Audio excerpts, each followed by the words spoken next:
Go to Grant Robertson, who I think is standing by on the phone. Mr. Robertson, are you there?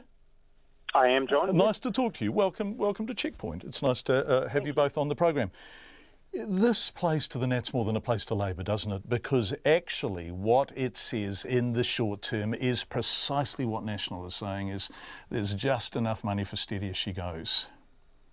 Yeah, no, I don't think so for two reasons. The first is if you just go one level below that GDP number, things don't look quite as rosy. So GDP per capita, per person wealth in New Zealand, and Stephen just alluded to this, has actually gone backwards for the last two quarters, and in this update today has been forecast down again.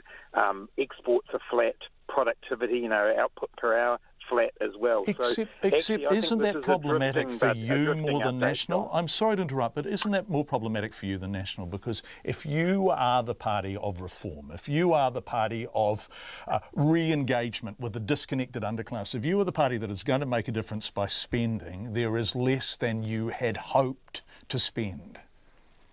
No, I mean, we put out our fiscal plan in July, and bear in mind, John, that we've got different settings and different priorities from National.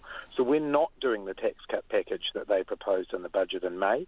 We've got a slightly different debt repayment track that gives us a bit more room to address the massive underfunding in health, and I do want to respond to that in a moment. But no, look, what we're saying is we've got a different plan for the economy. We want to invest in skills. We want R&D to grow. We want to make sure our small businesses have got capital. So I look at this budget and say, yep, National's drifting along again. We have a different plan, but we've also given ourselves a different spending track. You have a different plan. Can you do that plan as resolutely, as singularly, as you had hoped after the books have been opened after today? Yeah, look, we were obviously waiting to see what was in the books, and we had a number of different scenarios that we were going to look at depending on what was there, but we're absolutely confident that we can deliver to New Zealanders the plan that we laid out in July, and one or two extra announcements that we'll be making during the election campaign that are about addressing the big underfunding and the big social deficits that have grown in New Zealand. And John, I do want to mention the health thing, because I want to say something about what you've been doing on this show, because you've been highlighting, and I've been listening to the person after person who is noticing that there has been underfunding in their health. Right, how would you respond to that? How would you respond to that? Yeah, well, what we've already said is that we will be spending an extra $8 billion over the next 4 years on top of what National have already put in the budget. And what Stephen is failing to recognise is he says they're spending a record amount of money. It just has not kept up with inflation and with our growing and ageing population.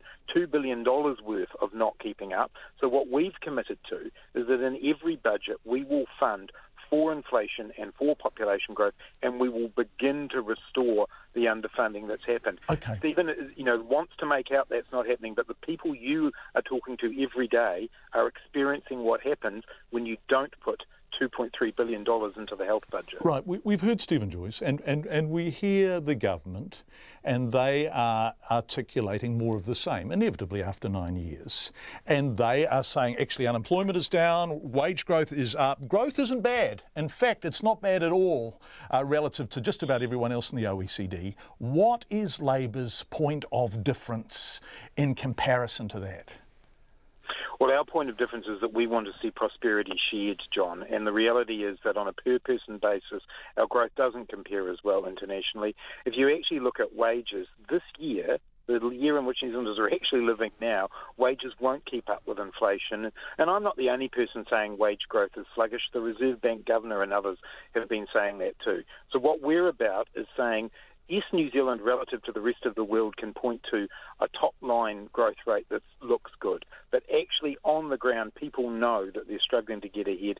We believe in a shared sense of prosperity and those public services that we all rely on that have been underfunded getting what they need.